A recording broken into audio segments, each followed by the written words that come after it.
Right now, very pleased to have with us on the program Natalie Foster from the Girls Guide to Guns. Natalie, good evening. Hi, Cam. How are you? I am great. How are you doing? Wonderful. So good to talk to you. I know. I'm glad that you can make it on the program. I'm sorry I missed you out at your recent trip to the NRA headquarters.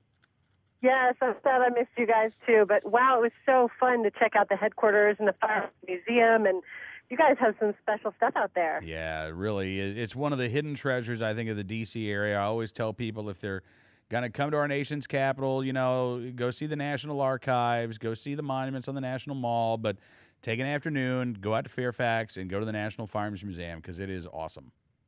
It really is something incredible. I had no idea, and just all the history that's encased in those so beautifully out there. I'm really, really impressed. They've got some great curators.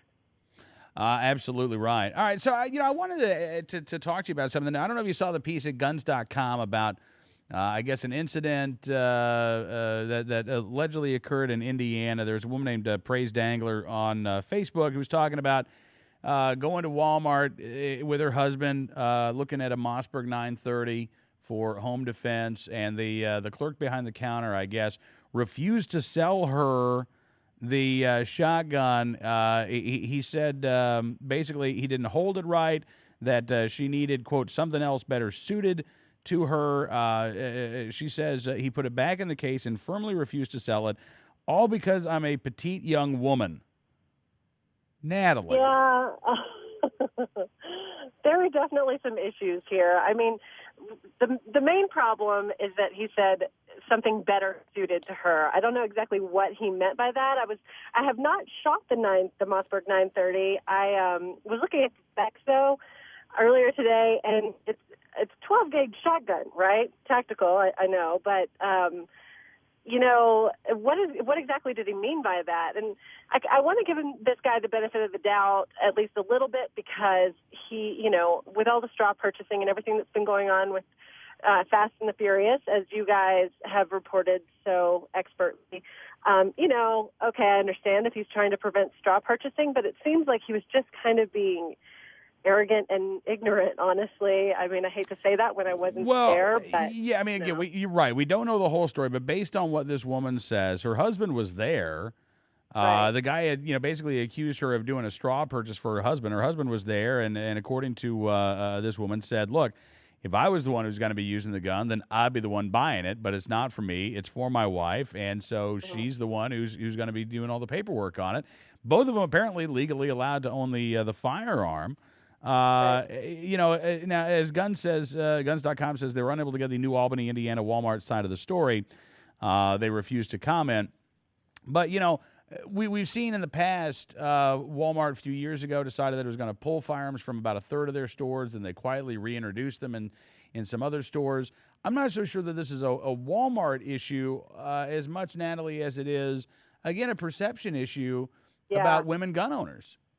Right, exactly. And, we've certainly come a long way. And as the article in guns.com points out, I mean, you've got Julie Gollop, and then, of course, the amazing Kim Rhodey, completing the five-time medalist, in five, with a shotgun, in 5 Olympics this past summer. And, I think the perception really is changing for the better for female shooters. But every once in a while, you get, a few of those stragglers that just don't really think that we can handle ourselves with firearms. And, it's sad. It feels like a little bit of a setback. But at the same time, I think we're making so many major strides in other areas that I think this can be overcome. Yeah, no, look, I think that you're right. And the fact is, Natalie, that this has now become unusual enough to make it newsworthy. Exactly, and that is, you know what? That's a fantastic point, Cam, because the fact that it is newsworthy is exciting. I mean, it's definitely kind of a backwards thing, but seriously, it's great. That's good news. Well, no, it is. I mean, I understand. Yeah, it's exciting that this. No, it's not exciting that this happened. But it's exciting. Certainly not. But it's exciting that we've come so far that this is actually an anomaly, and that we are, people, eyebrows are raised when people say that women can't shoot. And that's great. Yeah. Well, especially, I got to say, I really think There, as the guns.com article points out, there are a lot of role models for female shooters, and a lot of, women who are raising eyebrows and making headlines. You look at Julie Gollub, you look at Kim Rhodey in Right, the Olympics, and then her pretty high profile appearance at the RNC right. in Tampa, Florida. There shouldn't be anybody in this country anymore who thinks that guns aren't for girls.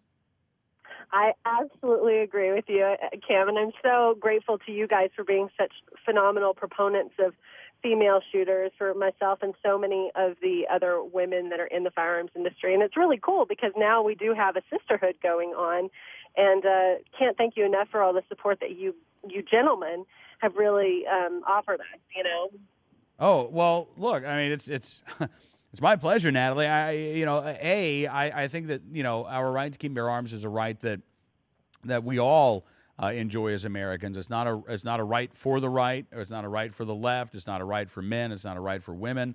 This cultural attitude that says your Second Amendment rights, you can only exercise them if you've got hair on your chest, or if you've got a goatee or a deep voice. I mean, that's just, look, this is absurd.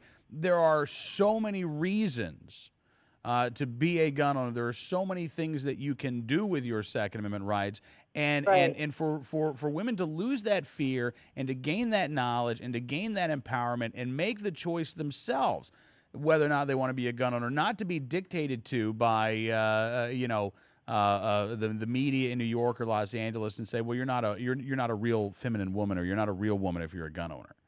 Yeah, exactly. And I mean, there's definitely, well, as you know, like I like to push with my website, Girls Guide to Guns, that, you absolutely can be both feminine and a firearms lover. You can love Right. fashion like I do and enjoy shooting just as much. And there are so many women out there that are doing that, that live that combination. And no, I think we're actually in a really good place, and we're gaining more and more shooters all the time. Apparently, I've seen recent studies. I don't know. I'm sure you've reported on it, but that after all of the increase in the number of firearms owners over the past few years, it still is going up right now, which is exciting. It is, and look, I saw this. I don't know if you saw the piece in the Huffington Post yesterday, talking about a new spike for gun sales. Look, gun sales haven't slowed down over the last 4 years. I mean, we've had 27 No, straight they have months not. Right. 27 straight months of year-to-date sales increases for firearms purchases. And again, what you said is exactly right, Natalie. This is being spread out across the demographic spectrum. We're seeing new gun owners. We're seeing people buy another firearm. We're seeing women. We're seeing men. We're seeing. I saw a news story. A Women on Target event took place a couple weeks ago. I think the youngest participant was 16. The oldest was 87.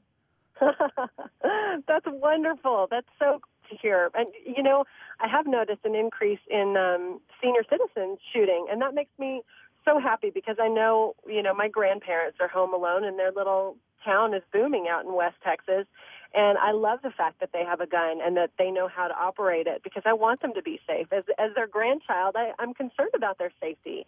So I love that they know how to do it. And I think it's really important for senior citizens to be really aware and know how to handle themselves. Absolutely. All right. So, what have you been talking about and covering in the Girls Guide to Guns recently? Oh, gosh. I don't know if you saw this recent article from Rebecca Guns. She actually did it for Gun Nuts, and it was probably the funniest, most well-written article I've seen in a long time. So I reposted it as my favorite article that I have ever read on guns because I relate to it personally. It's about a city dweller who happens to love firearms. As you know, I'm in Los Angeles, and you think that I'm the odd man out when it comes to guns, but I can't.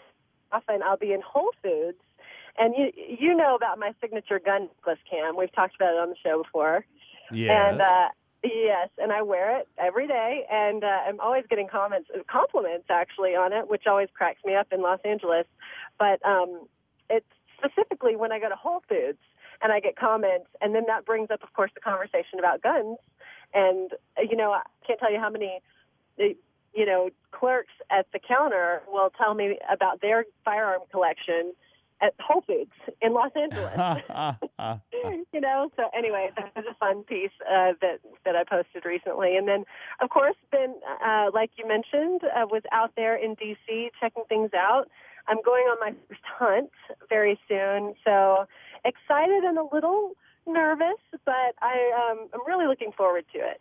So, we'll have to see how that goes. So is this going to be your first hunt? Yes, ever. I have never shot anything other than paper or clay pigeons. Really? And now where are you going and what are you hunting? West Texas. Yeah. And I will be hunting hogs. And nice. it's with Dynamic Research Technologies, a new ammo company. And they're just a wonderful company, wonderful group of people. And looking forward to it. Still a little nervous about that whole circle of life, taking a life. But I think it's a really important thing to do, and I want to be a very thoughtful hunter. So I'm ready. I think I'm gearing myself up. That's cool. I mean, well, look, Natalie, think of it this way: you eat meat, right? Right, I do. You eat bacon. Right. I'm guessing you love bacon. We all love bacon, right? Canned bacon, right? Right, Cam? Tactical bacon. Tactical bacon. Exactly. In a can. So I mean, really, I think it's look, I have that same attitude, and I think it's great that you're going out, and as someone who actually eats meat, you're going to take your own game. It's really easy to not think about where our food comes from and to not think about the fact that our food at one point was alive and breathing. The hunters that have respect for the animal that they take and the meat that they get, these men and women, Natalie, I got to tell you, I have a great deal of respect for them and what they can teach non-hunters out there. And I don't consider myself to be a hunter, but I wish you the very best of luck, and I hope you have a great time. Thank you. Yeah, I think I will. And you're absolutely right. And there are so many things that hunters do with the meat that are positive for the social sphere, specifically like giving it to the homeless and really helping people out that are in need. And, I'm really excited to get started in that world and really understand, just that hunting more thoroughly. Absolutely. Well, listen, Natalie, we're almost out of time, but I appreciate you coming on the program. Have a great weekend, and hope we can touch base with you soon. Thanks, Kim. I really appreciate you having me on. Have a fantastic weekend, and I will talk to you soon. All right. Natalie Foster with the Girls Guide to Guns joining us here tonight on Cam and Company.